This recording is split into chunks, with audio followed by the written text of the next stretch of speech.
Contadas, en esta oportunidad vamos a presentar un tema denominado Virtual Design and Construction. Siguiente. Bueno, la parte 1 trata sobre fundamentos. Siguiente, por favor. Antecedentes. Bueno, la metodología Virtual Design and Construction, prácticamente denominado VDC, nace en la Universidad de Stanford y se complementa su uso junto al BIM. De esta manera, para mejorar los procesos en el sector, no solamente a nivel de visualización en 3D y detección de interfaces y colisiones, sino que además se tratará de producir un instrumento fuera de obra que sirva para industrializar. Siguiente, por favor. Bueno, como siguiente antecedente, el modelo del proyecto PDC hace hincapié en los aspectos del proyecto que puede ser diseñado y administrado, la organización que va a definir, diseñar, construir y operar, y el proceso de los equipos de la organización van a seguir. Estos modelos son lógicamente integrados en el sentido de que todos puedan acceder a los datos compartidos, y si un usuario pone de relieve o cambia un aspecto en una parte, los modelos integrados pueden destacar o cambiar los aspectos dependientes de los modelos relacionados. Siguiente, por favor. Bueno, siguiendo con los antecedentes, fue elaborado en un contexto en que la economía estaba en crecimiento. Los principales países del mundo crecían y había un panorama optimista sobre la evolución de la construcción en el mundo. Se decía que el 65% de crecimiento de lo que se invertía en construcción en el mundo iba a darse en los países con economía en desarrollo. Siguiente, por favor. Continuando con antecedentes, el concepto VDC se siguió construyendo luego de que en un proyecto en Barcelona, en España, para lo diseñado por Frank Gehry, se utilizara por primera vez en la información llegara directo al sitio de obra utilizando y no papel. Eso trata en los Juegos Panamericanos en Barcelona en 1992. Siguiente, por favor. Bueno, en otro proyecto, en el año 1993, se construyó el primer modelo 3D y 4D para el Centro de Salud del Condado de San Mateo, en Estados Unidos, lo cual fue logrado por el equipo del CIFE de la Universidad de Stanford, liderado por Martin Fisher. El proyecto trataba de una renovación completa del Hospital General del Condado de San Mateo, donde el modelo 4D que se utilizó ayudó mucho al diseño, ya que como fue manejado como una imagen instantánea, hizo que la comunicación con el propietario fuera más fácil. Siguiente.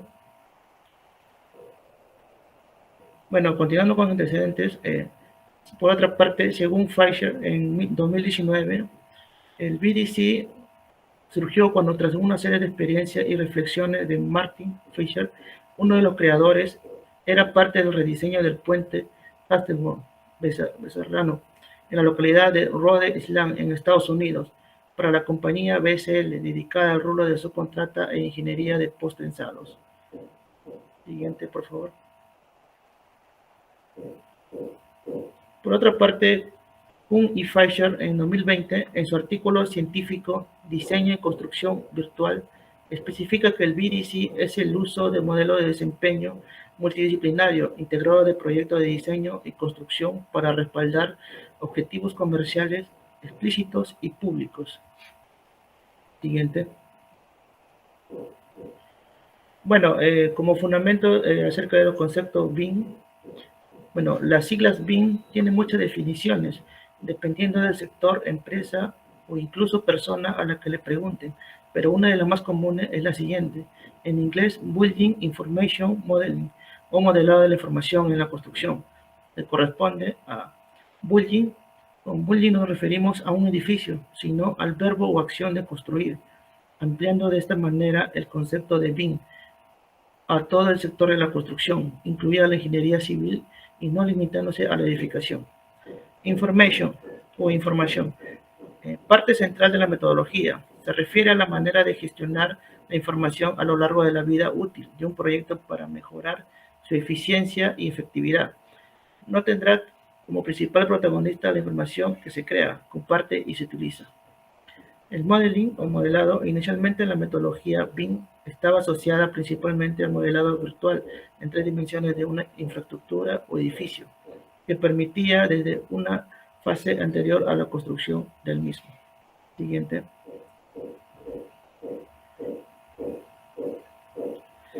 Bueno, el concepto BIM se ha desarrollado enormemente en los últimos años y una de sus definiciones más aceptadas ha evolucionado a Building Information Management, o mejor dicho, gestión de la información.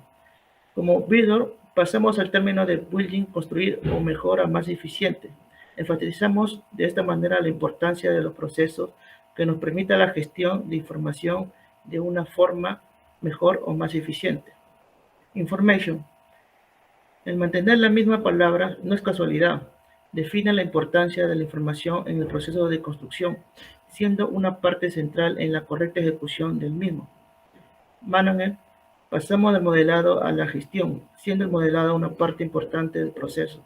Metodología. Lo dejamos de incluir como parte primordial para centrarse en la correcta gestión de la información generada.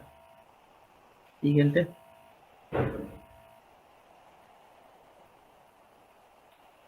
Bueno, seguimos con los conceptos BIM. Al margen de sus siglas y definición anteriormente explicada, ¿qué es realmente BIM? Bueno, BIM es un sistema de gestión aplicable a todas las fases de un proyecto de construcción, empezando por el diseño, construcción, entrega, gestión, operación, mantenimiento, hasta la demolición o reutilización de los elementos construidos.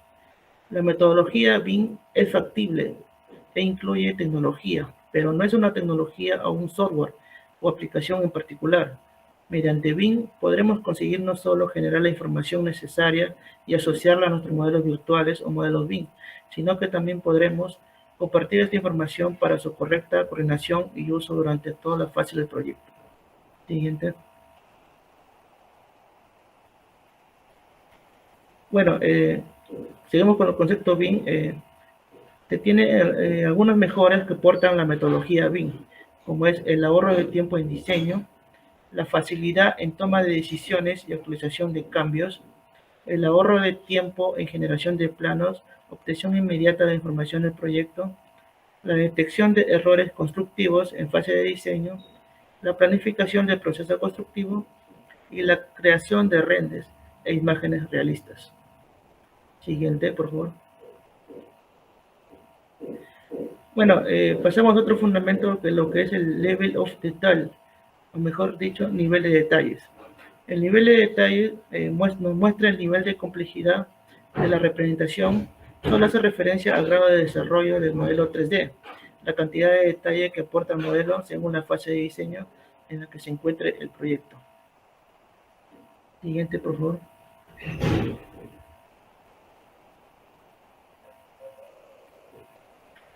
Bueno, acerca de los niveles de detalles, nos muestran datos, parámetros y geometría de lo que está dotado un modelo BIM. Esto de forma directa puede hacerse evidente en el aspecto visual del modelo resultante en 3D, pero no todos los parámetros son visibles, observando el modelo virtual, pudiendo ser necesario interactuar con el mismo para conocer la profundidad del nivel de desarrollo. Bueno, acá según la imagen nos muestran el lot 100, el lot 200, el lot 300, el lot 400 y el lot 500. Siguiente, por favor. Bueno, el level of detail define la capacidad no gráfica de información que contiene los elementos de un modelo BIM, dependiendo del diseño que se encuentre el proyecto. Siguiente, por favor. Ya, bueno, el nivel de información, lo que es el LOI, bueno, acá nos representa el lot 100, el lot 200, el lot 300, el lot 350 y el lot 400. Siguiente, por favor.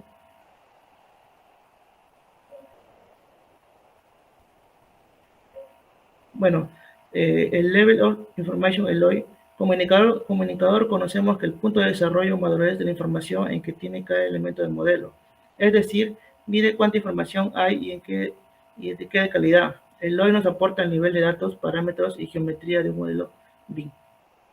Siguiente.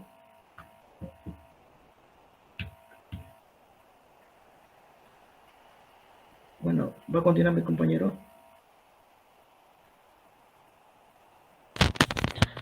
Ok, continuando con la siguiente parte sería lo que es el Employer Information Requirements. Esto indica,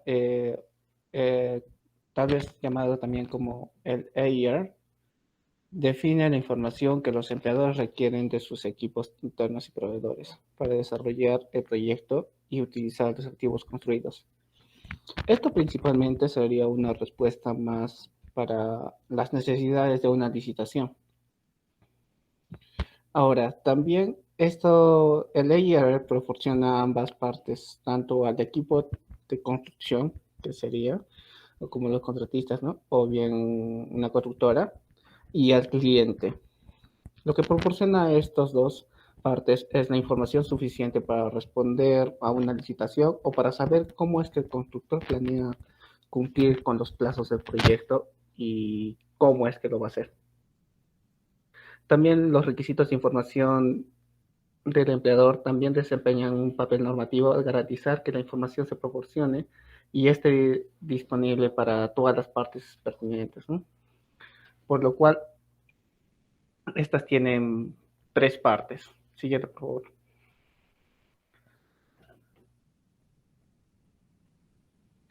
Tal como se mencionó, las tres partes sería la parte de gestión, que está dividida o tiene o incluye lo que son procesos de coordinación, normas, funciones y responsabilidades de las partes interesadas, la parte de seguridad, proceso de colaboración, un plan de cumplimiento, restricciones de rendimientos del sistema, reuniones de revisión de modelos, como se indicó de nuevo, lo que es salud y seguridad, gestión del diseño de la construcción, también se incluye lo que es trabajo de planificación y segregación de datos, como gestión de modelos, convenciones, de nomenclatura. Y último, también incluye lo que es una estrategia de entrega de la información de activos.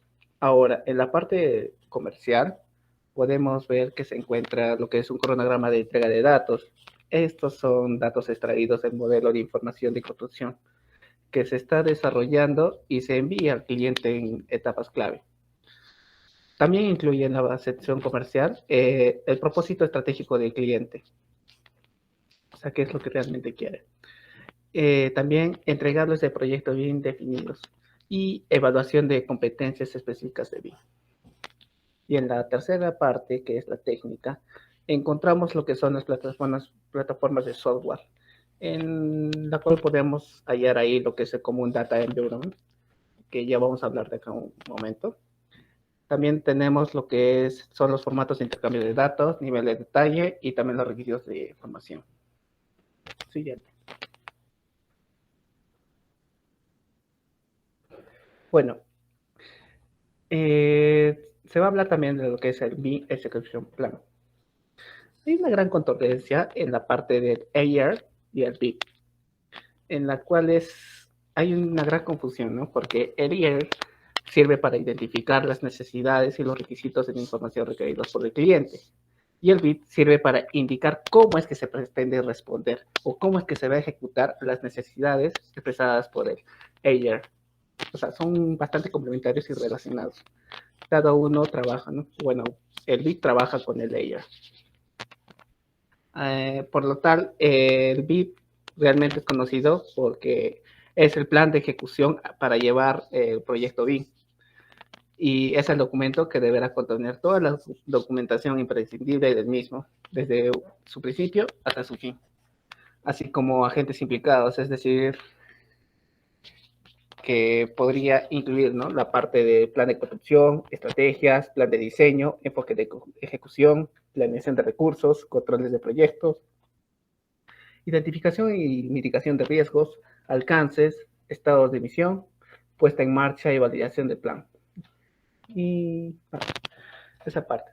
Ahora, también es conocido porque es el documento que deberá contener toda la información imprescindible del mismo, tal como se comentó, ¿no?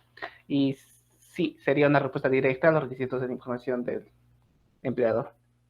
Ahora, hay tipos de PI. Tienen las partes del PI. Podemos pasar al siguiente diapositiva.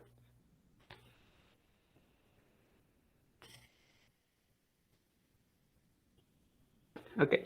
Las partes de un BIP podemos ver que son los roles de responsabilidades de cada equipo, planificación, estrategia de tareas clave, establece también lo que son hitos clave del proyecto y su cronograma. También se ve lo que es la logística bien planificada en los procesos colaborativos. Se tiene también lo que son el plan de información del proyecto, que es el PIP, plan de entrega de información, el plan maestro de entrega de información, el horario de coordinación con roles y protocolos definidos, procedimiento de un trabajo. También podemos ver que existen dos tipos, ¿no? Del BIP, que es precontractual, como respuesta a la que es una licitación ya de ayer, y postcontractual. O sea, cuando ya se firmó el contrato, podemos ver que podemos realizar unas mejoras de lo que son las partes del BIP. Y también se puede ver lo que es un ejemplo, ¿no? Lo que es un BIP. La parte. Ya, siguiente.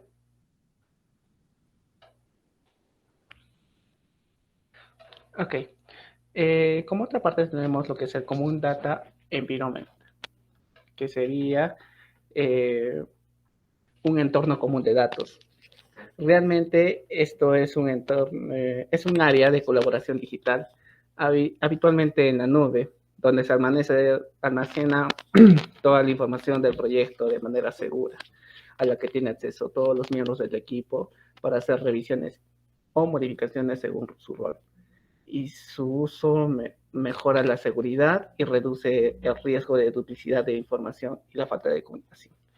Realmente, como podemos ver en la imagen, el compartimiento de la información tradicional puede ser, ¿no? Es realmente, digamos, desde el cliente al gerente de proyecto, o bien el gerente de proyecto a proveedor, el proveedor al subcontratista o el ingeniero al cliente. O sea, no es bastante desordenado la manera tradicional. Lo que el Common Data Environment trata de centrar toda la información para que no haya una duplicidad de información, la cual sería un teléfono malogrado, ¿no? O lo que se estaría trabajando. Concretando, también conocido como el CDE, debe ser la única fuente de información de un proyecto y ser utilizado para recopilar y gestionar la documentación, los modelos y los datos no gráficos, es decir, toda la información del proyecto, ya sea formato BIM o sea un formato de datos convencional, ¿no? Word, etc. Ahora, también debe definirse los agentes como funciones de gestión de modelo y la información de un proyecto encargado de centralizar y gestionar información. Ahora, el acceso de la información del proyecto debe estar restringida a los agentes definidos en el BIM mediante permisos y control de usuarios. O sea, realmente esto da acceso a los que realmente están interesados al proyecto y están siendo afectados por ello. Siguiente. Ahora, por esta parte se tiene el CDE las ventajas, ¿no? Que sería la mejora de la calidad y la consistencia de los datos. Esto es basado en una única versión que garantiza que el equipo siempre esté trabajando en la última versión correcta de los datos y asegurando la calidad de una gran reducción de errores, ¿no? Es decir, se actualiza cada vez que uno edita un documento, se actualiza, ya no puede regresar al anterior. Es así como se evita la duplicidad. Ahora también se tiene lo que es una clara propiedad de datos. La propiedad de la información permanece desde el origen y aunque otros lo comparten y se reutilizan, la fuente es inmutable. Ahora también tenemos lo que es el fácil intercambio de modelos y datos. Es decir, que entre los miembros del equipo de proyectos, sobre la base de una estructura de datos clara y una convención de nomenclatura de archivos común, puede ser que creen, compartan y accedan a la información desde cualquier lugar y en cualquier dispositivo. Es lo positivo, ¿no? Ahora también se tiene lo que es una comunicación clara del estado de los datos a través de códigos de idoneidad, es decir, que el uso sea adecuado, ¿no? Y la etapa de flujo de trabajo de CDE. También se tiene lo que es mayor fiabilidad de los datos. Es basado en procesos comunes de control de calidad, registros de auditoría, visibilidad en el tiempo real de costo, tiempo y calidad. Eh, También se tiene lo que es una mejor toma de decisiones a través de esta información a tiempo real. Es por eso la fiabilidad. Ahora, también se tiene como ventaja lo que es la coordinación espacial. Es decir, que con la idea de un uso de un modelo centralizado con unas coordenadas consistentes, y también otra ventaja sería todos los miembros del equipo de proyecto pueden usar el CDE para generar los documentos y vistas que necesitan. Esta puede ser usando diferentes combinaciones de los archivos centrales, usando las revisiones y actualizaciones del proyecto que se necesiten, ¿no? Prácticamente es que todos los miembros del equipo de proyecto pueden tener acceso a ellos, ¿no? Y también definir quiénes es que pueden editar estos documentos. Siguiente. Bueno, ahora vamos a hablar del Industry Position Class.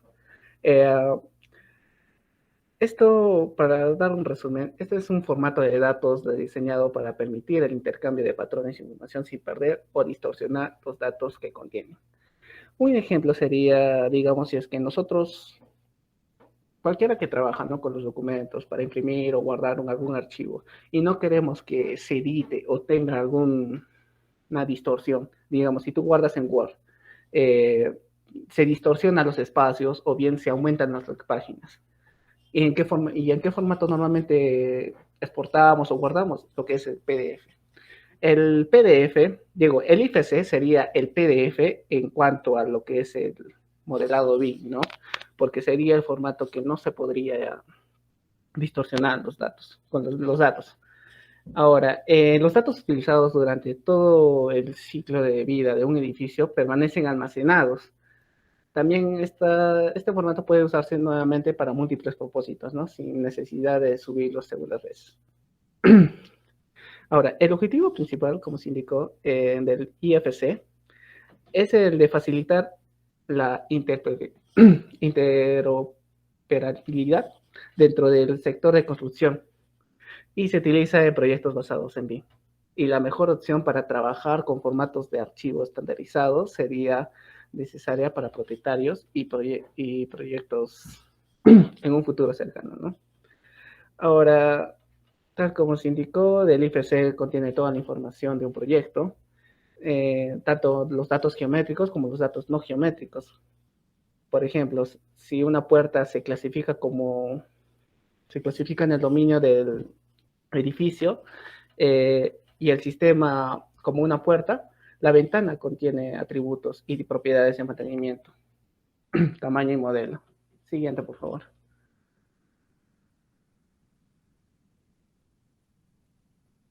Ya. Como se ve, se tiene bastantes ventajas lo que es el Industry Information Class, el IPC.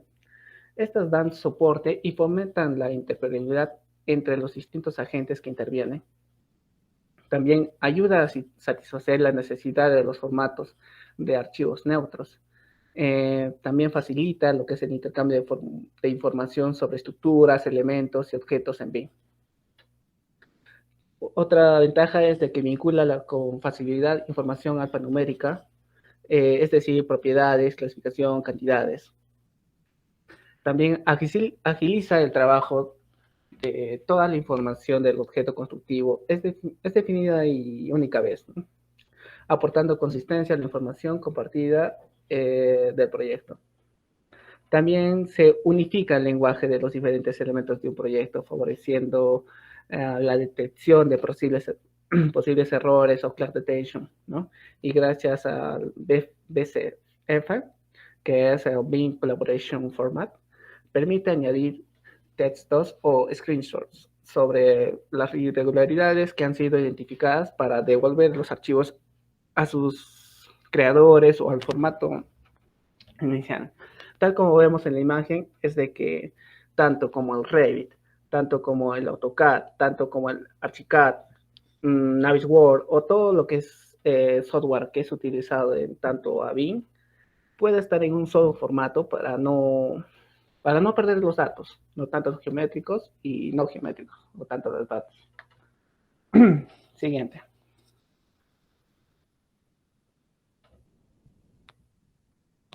Bien.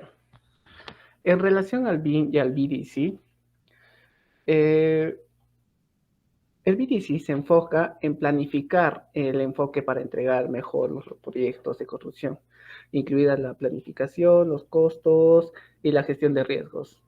Mientras que BIM se enfoca más en crear los modelos digitales de activos físicos, ¿no?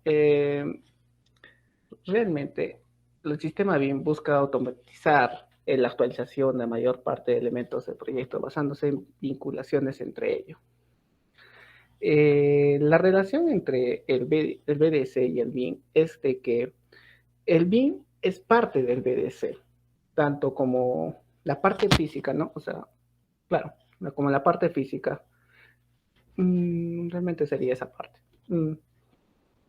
Y el BDC estaría incluyendo lo que es el BIM y también lo que es el BIM 5D, BIM 4D, en las cuales ya están lo que es el planeamiento, están los costos, está la programación, realmente todo. Siguiente. A continuación miraremos un poco más de lo que es la metodología BDC o Virtual Design and Construction. Alcance y planificación del uso de BIM. Esta metodología, que es el BDC o de diseño y construcción virtual, consiste en integración moderna de diseño, construcción y operación desde etapas tempranas de un proyecto, la cual va apoyada en los modelos virtuales BIM. El propósito de esta metodología es definir, alinear y alcanzar metas para contribuir a la reducción de recursos innecesarios, como puede ser de tiempo, capacidad, inventarios, costos, a lo largo de todo el proceso de elaboración y ejecución de un proyecto.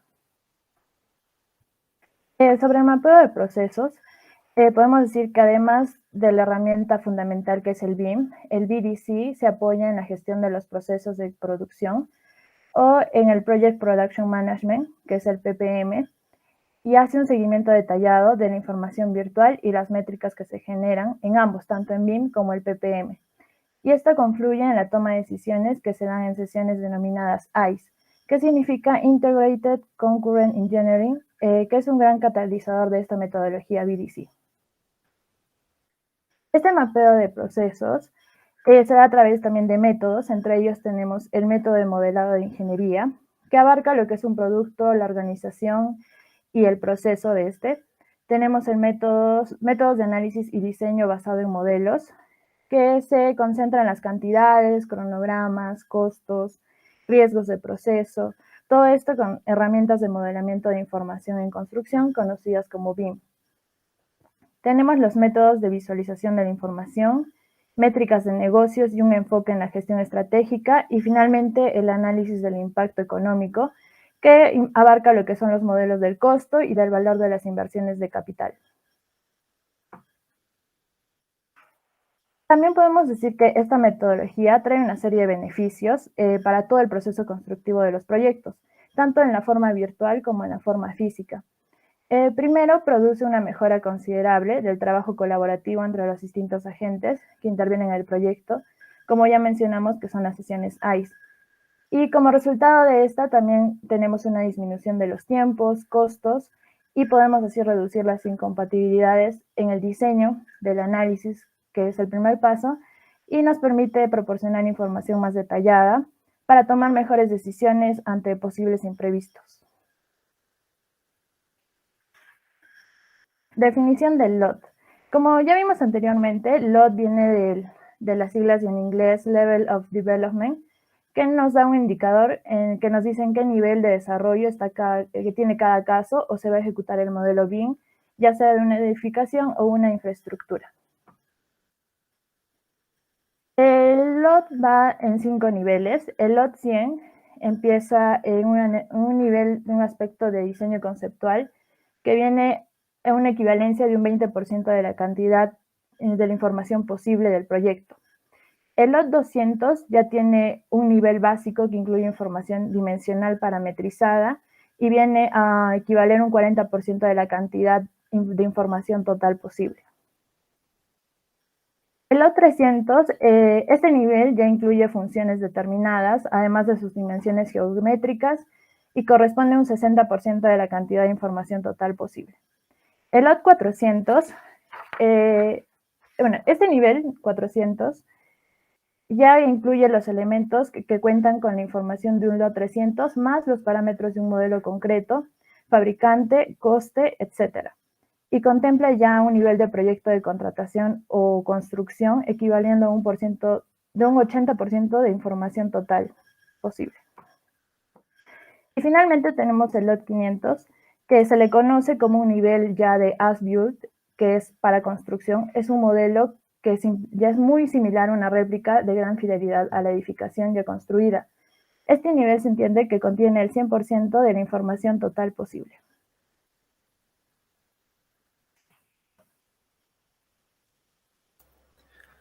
Ya, continuando con la exposición, ahora vamos a pasar a definir los roles y responsabilidades de los que participan, ¿no?, dentro de esta metodología del BDC. Primero vamos a tener lo que es en la parte más básica un modelador BIM, después un coordinador BIM, un supervisor BIM, un gerente de proyectos BIM o más conocido como jefe de proyectos, y también vamos a tener un implementador BIM. Hay más personas que participan dentro de esta metodología, pero estos son los más claves, ¿no? En el caso del modelador BIM, en sí esta persona es el encargado que va a generar en sí el modelo, ¿no?, de acuerdo a un flujo de trabajo. Y vamos a ver que vamos a tener diferentes tipos de modelos. Primeramente lo que es la arquitectura, el modelador de estructuras y el modelador de instalaciones eléctricas, sanitarias, mecánicas, etcétera, ¿no? Entonces, este modelador lo que va a hacer es utilizar las herramientas BIM disponibles en el mercado, ¿no?, como son en sí los programas como el Revit, para la generación de un modelo arquitectónico de estructuras y las instalaciones, ¿no?, que al final, generando un entorno de colaboración, vamos a poder relacionarlas entre sí y verificar si existen o no las interferencias, ¿no?, que vamos a hablar más adelante. Entonces, para que una persona pueda cumplir con esta responsabilidad, va a requerir cumplir con un perfil, ¿no?, el cual va a requerir habilidades no solamente técnicas, sino también conocimientos en procesos constructivos, ya que ya no es simplemente plasmar el dibujo en un plano 2D, sino que ahora ya tenemos que representarlo en un modelo 3D, ¿no? Y tiene que tener esta persona el criterio para poder diseñarlo, ¿no? Esto es pues lo que antes se hacía, este perfil corresponde a lo que antes hacía el cadista, ¿no? Después tenemos al coordinador BIM, que es una persona muy importante en este tema, ya que este va a planificar el proyecto, es decir, va a determinar la secuencia de las actividades, ¿no? Va a ejecutar la planificación y va a corregir esta ejecución, ya sea por distintas restricciones o los cambios que se puedan dar, ¿no?, por las interferencias. Entonces, aparte, este coordinador BIM lo que va a hacer es manejar a un equipo de trabajo, ya que los modelos que se van a realizar, los modelos virtuales, no son realizados en sí por un equipo, por una computadora. Estos son realizados en sí por personas, ¿no?, que van a realizar este trabajo, van a modelar estas estructuras. Entonces, esto se hace con el objetivo, ¿no?, de generar en sí, como ya les dije, un modelo coherente, ¿no?, coordinado. También el coordinador BIM lo que va a hacer es verificar el avance del modelo. La comunicación tiene que ser efectiva de los cambios, ¿no? Y en sí lo que se denominaría la gestión del cambio, ¿no?, tiene que darse a conocer a todos los participantes de este trabajo. Y como les dije, se tiene que esta persona va a tener que generar un entorno de colaboración. ¿Para qué? Para que todas las áreas pues se coordinen y a la vez trabajen en un modelo coherente, ¿no? Después viene lo que es el supervisor BIM. El supervisor BIM va a ser un profesional que de por sí va a requerir contar con mucha experiencia en lo que es construcción, ¿no? Porque es el que va a revisar el proyecto, va a validar el proyecto, de igual forma va a acompañar el proyecto en toda su ejecución y se va a presentar como el representante del cliente, ¿no? El que va a dar el visto bueno del avance, la validación del alcance, el que va a autorizar y va a liberar restricciones y principalmente va a informar al cliente de los cambios técnicos, ya que el cliente, justamente por ser una persona que no cuenta con capacidad y conocimientos técnicos sobre estos temas, pues va a requerir contratar a una persona que sí los tenga, ¿no? Entonces, de eso se va a encargar el supervisor BIM. Después tenemos en sí a lo que es el gerente de proyectos BIM o el director del proyecto, ¿no? Este personaje es el que va a entender en sí a cabalidad todo el proyecto, ¿no? No solo la construcción, sino todas las etapas, desde el diseño hasta lo que es la parte operativa o cuando ya la edificación entra en operación. Entonces, es el encargado en sí del proyecto completo, ¿no? Va a realizar también planeamiento, así como el coordinador BIM, pero este lo va a realizar a un nivel más alto. Es decir, que no solamente se va a encargar del modelamiento, del modelo del proyecto, ¿no? Del modelo virtual, sino que va a haber también, va a tener que hacer reuniones conjuntamente con el coordinador y el supervisor, ya, y también a la vez con agentes externos, ¿no? ¿Para qué? Para que todos los involucrados estén pendientes del proyecto. Y como les dije, tiene que tener un conocimiento global de lo que es todo el proyecto y a la vez contar a la vez con mucha experiencia, ¿no?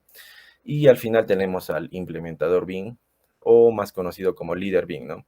Este más que todo es un rol de gerencia, no es un rol técnico, y en sí es la persona responsable la que va a recomendar la implementación del BIM en una organización, ¿no? O en un proyecto. Y generalmente quien es el encargado de liderar esto en sí es el gerente general de una empresa, ¿no? Es el que debería de tomar la iniciativa para que una empresa o organización pues pueda implementar esta metodología, ¿no? Siguiente.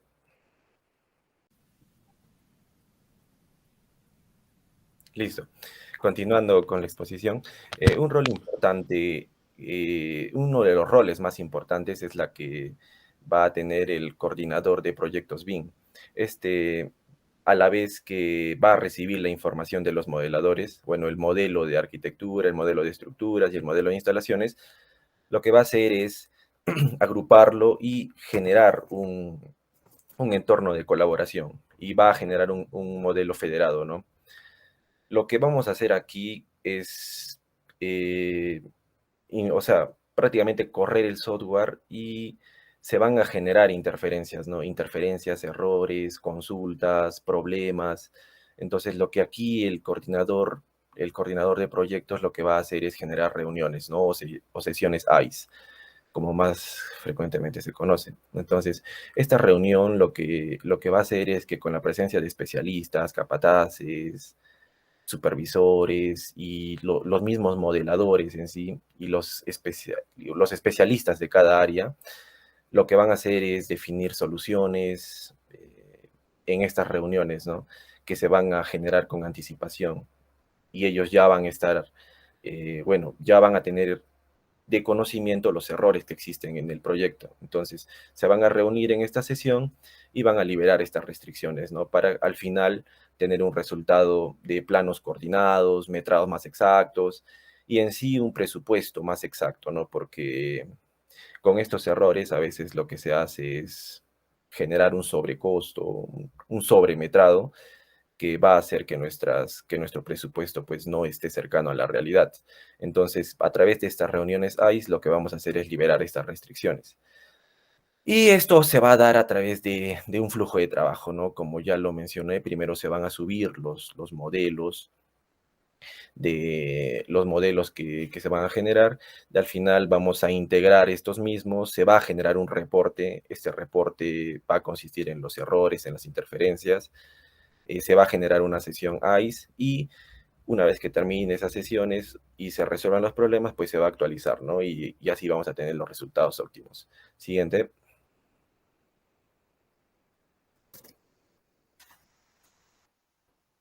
Ya, entonces pasamos a lo que es métricas específicas. Bueno, las métricas son la clave para el BDC, ¿no? Registrando los logros que deberían ser hechos diariamente o semanalmente con el fin de desempeñar buenos resultados al término de la evaluación, ¿no? Los objetivos individuales de cada uno de los tres elementos que puedan ser controlados durante un proyecto, permitiendo hacer correlaciones orientado hacia mejoras de procesos, ¿no? Aquí vamos a enunciar dos tipos de datos para recopilar, que son los objetivos de producción y los factores controlables. En los objetivos de producción, los objetivos pueden ser revisados fácilmente, nos van a ayudar a controlar si el proyecto se está dirigiendo a una determinada dirección.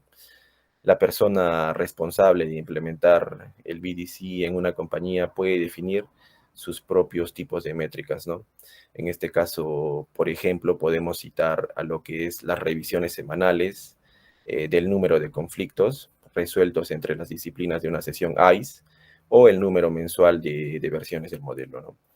Y el otro es los factores controlables, que en sí son los factores en los que podemos influir o tomar decisiones, opuesto a los objetivos de producción. Podemos plantearlos y decidir implementarlos o detenerlos, ¿no? Deberían ser directamente vinculados a los objetivos de producción de cada elemento, como es el PPT, el ISO, el BIM. Y por ejemplo, esto se da cuando se realiza una sesión ICE y se propone ya de por sí anticipadamente una agenda. Entonces, las diferentes disciplinas van a tener un tiempo suficiente para poder prepararse y esto permitirá a la vez resolver el mayor número de conflictos, ¿no? El conflictos, errores en una sola sesión. Siguiente.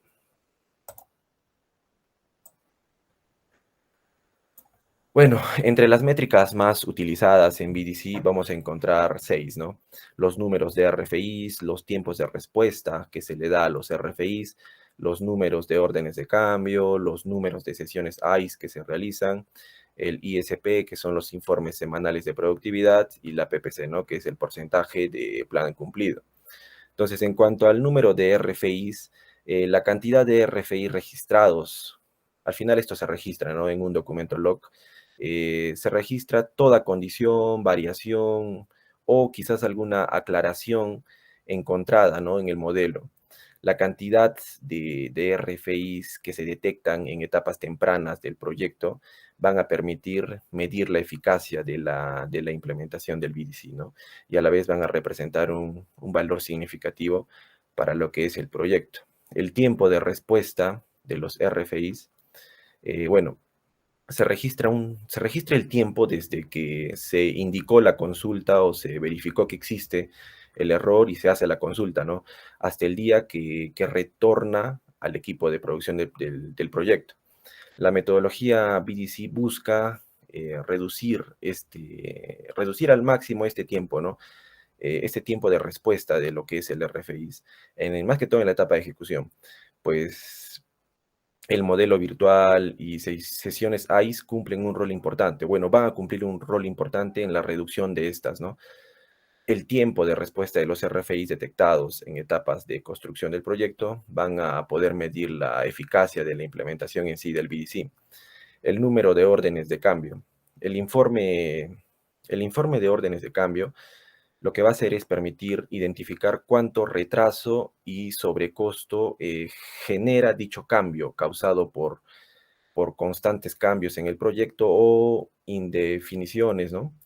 La metodología BDC, debido a las altas coordinaciones entre especialistas a través del modelo BIM, lo que va a hacer es permitir detectar oportunamente estos cambios y implementar mejoras al proyecto con suma anticipación, ¿no? Porque vamos a contar con un modelo ya preestablecido y uno de los mayores beneficios para la disminución de sobrecostes en sí, ¿no? Y retrasos que se puedan generar en la etapa de la ejecución o construcción. El punto número 4, son el número de sesiones ICE. En sí, esta métrica permitirá a nosotros evaluar la cantidad de sesiones y reuniones que se hizo con los involucrados, ¿no? En las etapas de pre o construcción. Este resultado lo que va a hacer es identificar en qué especialidad se resolvieron mayor cantidad de incompatibilidades, así como cuál tuvo la menor resolución de estas, ¿no?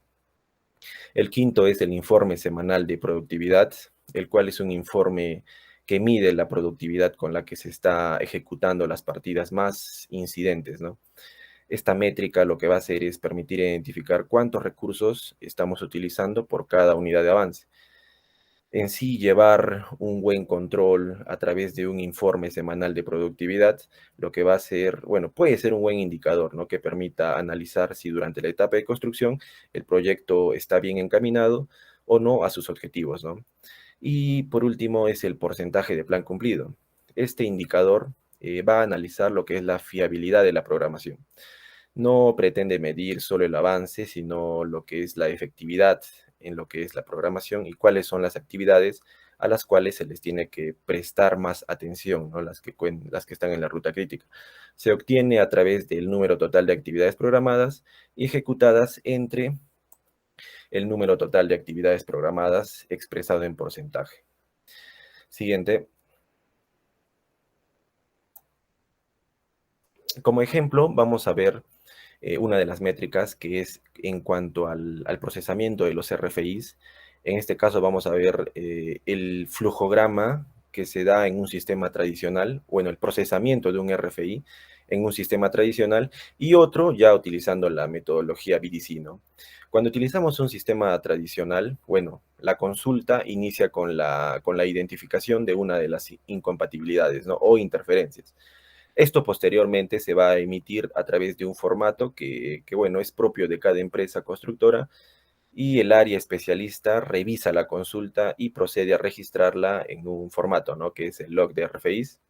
Si los especialistas pueden absorber la consulta en campo, bueno, se procede a registrar la respuesta en el log mencionado para finalmente emitir una respuesta, ¿no? Si la consulta no pudiera ser absuelta por los especialistas internos, se procede a mantener el estado de RFIs en pendiente de respuesta, ¿no? Por lo cual, utilizar una metodología tradicional en sí lo que va a generar es tiempo perdido, ¿no? Ocasionado por estos tiempos de demora de respuesta y solución a las consultas que hemos emitido. Y es todo lo contrario con lo que es la gestión de RFIs con una metodología BDC, ¿no? Como ya lo mencioné, la consulta inicia con lo que es la identificación de la incompatibilidad que se registra en campo y lo que posteriormente se hace es emitir la RFI, ¿no? En el formato que la empresa maneje y lo que hacemos es emitir la consulta al área BIM, que podrá ver la consulta en el modelo integrado, ¿no? De manera detallada para dar posibles soluciones inmediatas. En caso la consulta se resuelva inmediatamente por detecciones inmediatas, que sería ya en el modelo, ¿no? El área BIM devuelve la respuesta a oficina técnica para que ésta pueda ser registrada en el log de RFIs y finalmente devolverla al área de producción, ¿no? Lo que hace un poco más rápido este proceso de respuesta. Si la consulta no pudiera ser absuelta por los especialistas internos en conjunto con el área BIM, pues ya aquí se va a proceder a agendar una reunión, lo que es, ya hemos hablado ya mucho, que son las sesiones ICE, la cual se da semanalmente, ¿no? Una vez reunido a los involucrados en la sesión, se revisa el modelo integrado y se menciona cuál es la consulta, ¿no? Se discute una posible solución, así como el proceso de construcción en caso sea necesario, y finalmente se registra el número de participantes que tuvo la sesión, quiénes participaron, la duración, la controversia, la solución, y en caso sea necesario, se va a registrar el proceso constructivo que se utilizará para ejecutar dicha aclaración, ¿no? Siguiente. Bueno, ahora vamos a hablar un poco de lo que es Project Production Management, que en sí va a ser un método para establecer un proceso de producción. Un proceso que se va a definir a través de un flujo, ¿no? Un flujo de programa como vemos en la imagen, un flujo de programa de trabajo y los recursos que se van a requerir. Esta PPM emplea herramientas tales como el As Planner System o metodología visual. Este componente a la vez va a utilizar sistemas y metodologías para conocer la variación del proyecto, ¿no? El flujo de trabajo, la forma de producir, entre otras. También, como ya lo mencioné, se van a aplicar sistemas Lean con el fin de ¿qué? De medir el objetivo, ¿no? Pero mejor aún de ver dónde y cómo mejorar. Siguiente.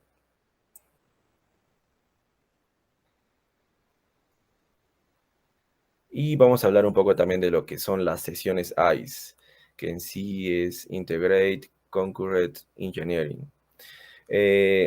Estas sesiones de trabajo que se plantean con anticipación tienen una finalidad básica, ¿no? Que es de resolver o poner ante un grupo de personas, capataces, especialistas, o en sí todos los responsables de poder tomar decisiones en lo que es la consulta. Dicha sesión a la vez debe involucrar a personas que tomen decisiones, ¿no? Sobre el tema. A la vez tiene la obligación de que todos estén enterados y preparados antes de la sesión. Por eso es que se programa una agenda y se dan las sesiones semanalmente, ¿no? Y ante ello se plantea y se envía de forma previa toda la problemática, ¿no? En sí, en lo que es el asunto. La diferencia entre este tipo de sesiones y una junta tradicional trasciende en que en vez de escuchar o sorprendernos de lo que va a pasar, como en una junta tradicional cualquiera, lo que en una sesión ICE radica es que todos van a saber acerca del problema y lo que se van a centrar al final en solucionarlo, ¿no? En conjunto, y tomar decisiones de algo que puede o no afectar al proyecto, ¿no? Las sesiones ICE se recomienda, bueno, nos ayuden en el modelo del proyecto, ¿no? Cada componente, siguiente. Cada componente, aunque trabaje de forma independiente, va a tener la finalidad de cumplir con el objetivo del proyecto, ¿no? De tal forma que se complementan uno con otro. En el caso del BIM se va a utilizar para mejorar la producción. En el caso de las sesiones ICE van a ayudar a resolver los problemas de producción, y en el caso de las PPM nos va a ayudar a disminuir la variación de los procesos tecnológicos, ¿no? En sí, BDC es en esencia la integración de diferentes procesos para cumplir con el objetivo de cualquier proyecto. Siguiente. Siguiente.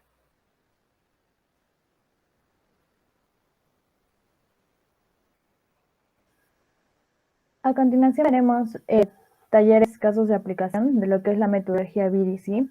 Vamos a mencionar dos talleres. El primero de ellos consiste en un proyecto de albañilería estructural que inicialmente se realizó los cálculos y análisis necesarios y se procedió a hacer el modelamiento en el programa Revit, que es parte de la tecnología BIM.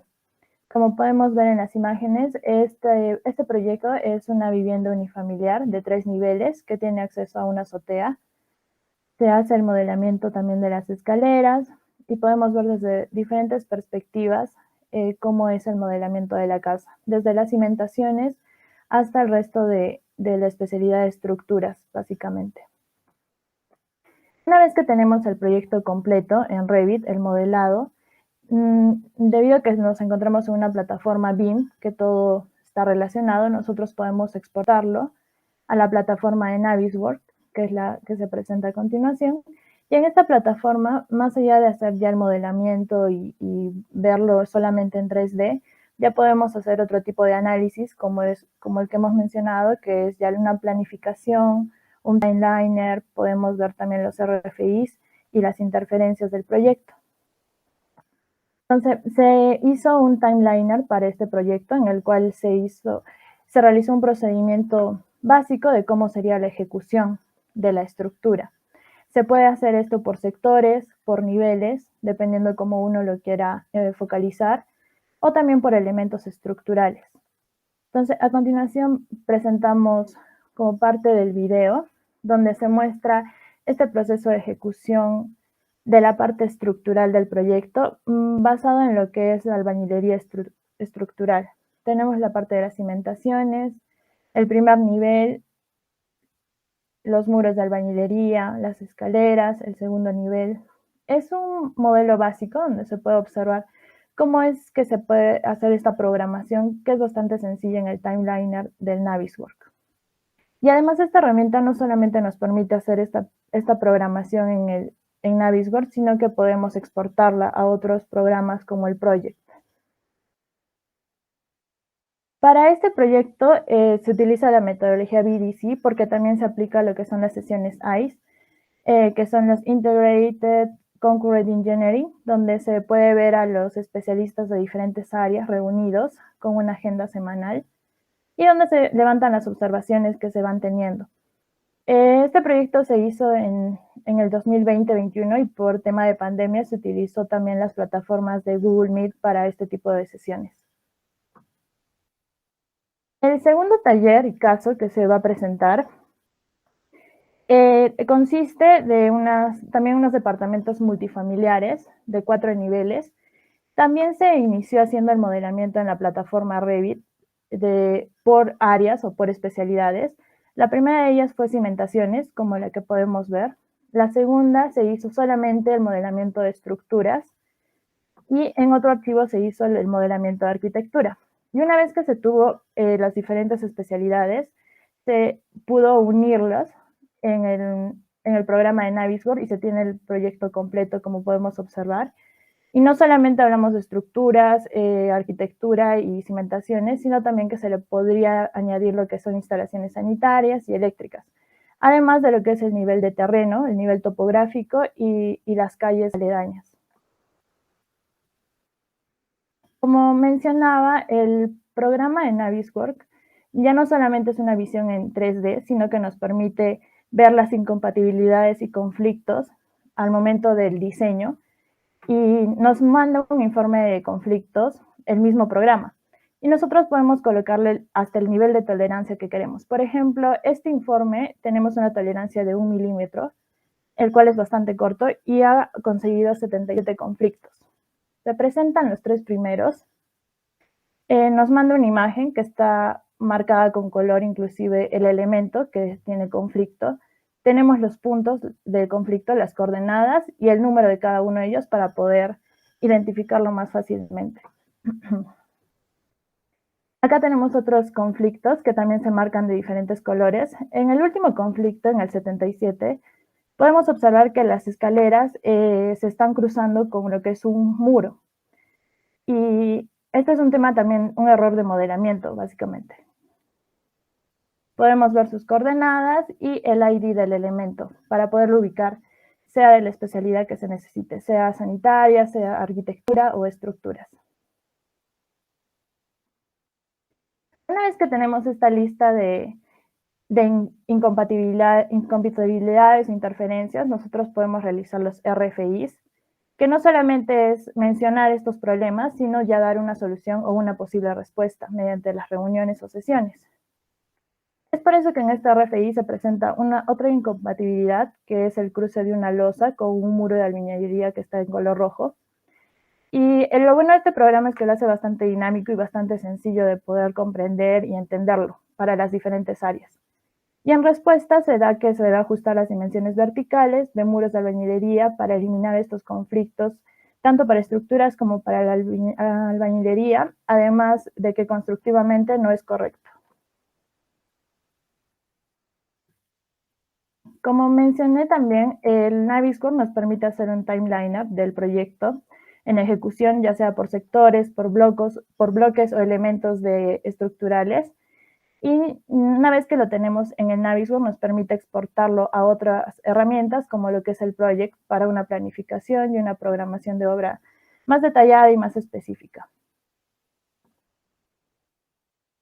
Otro de los recursos que nos brinda Naviswork, más enfocado a lo que es arquitectura, es la renderización.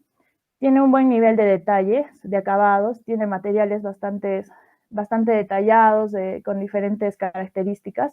Como podemos ver, 2 imágenes de diferentes ángulos de nuestro proyecto. Y también nos permite ver diferentes focos de luz, tanto como luz externa que nosotros queramos que llame la atención, o también como luces que son parte del proyecto, desde una vista de noche, desde una vista de mediodía o una vista de día también puede ser. Y finalmente, como mencionaba, el Navisworks nos permite hacer una animación mediante el uso del timeliner, que es bastante sencillo de utilizar.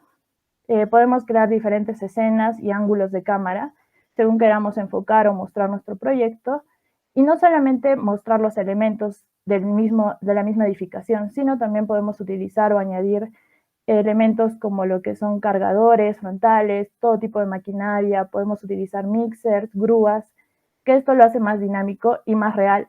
De esta manera podemos observar cómo sería la entrada y salida de nuestras maquinarias, si hay acceso en las calles o si no habría acceso para estos. Vamos a ver un video de este mismo proyecto, donde se muestra desde el terreno inicial cómo es que la maquinaria hace la excavación, y una vez que tenemos ya las zanjas, ingresa el mixer hacia los vaciados de nuestras cimentaciones. Se procede con la parte estructural, también del primer nivel, la parte estructural. Se incluye lo que es una grúa acá al costado por un tema de ejemplo, modelo. Y vamos viendo cómo se va haciendo el modelamiento de la parte estructural, y en paralelo, por sectores, se va haciendo la parte de arquitectura en el primer nivel, en el segundo nivel. Se le puede dar más detalle dependiendo del nivel que nosotros queramos llegar o lo que más quisiéramos explicar de nuestro proyecto. Este es otro lado del proyecto, desde otro ángulo, donde se puede ver la grúa como parte del ejemplo. Y en este extremo superior vemos fechas, que es parte de la planificación que uno puede lograr en Project o en el Timeliner, con fechas reales que uno puede estimar para el proyecto. Y por día es como se va avanzando nuestro proyecto y ya podemos ver el último nivel terminado.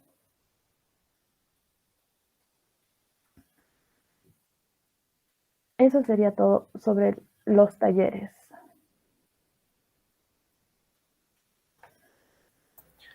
Listo, como parte final de nuestra exposición vamos a mencionar las conclusiones, ¿no?, a las que hemos llegado como grupo, y es en sí que el BDC es una nueva manera de pensar, ¿no?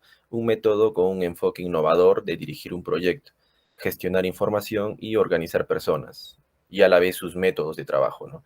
Ayuda a lograr los objetivos del proyecto porque todo el trabajo está alineado con estos. BDC es sobre cómo valoran las diferentes disciplinas, cómo se comunican, planean y toman decisiones, ¿no? La implementación de la metodología BDC en las etapas de diseño y construcción va a reducir el plazo adicional causado por las incompatibilidades o indefiniciones durante la construcción de un proyecto de edificación. Gracias.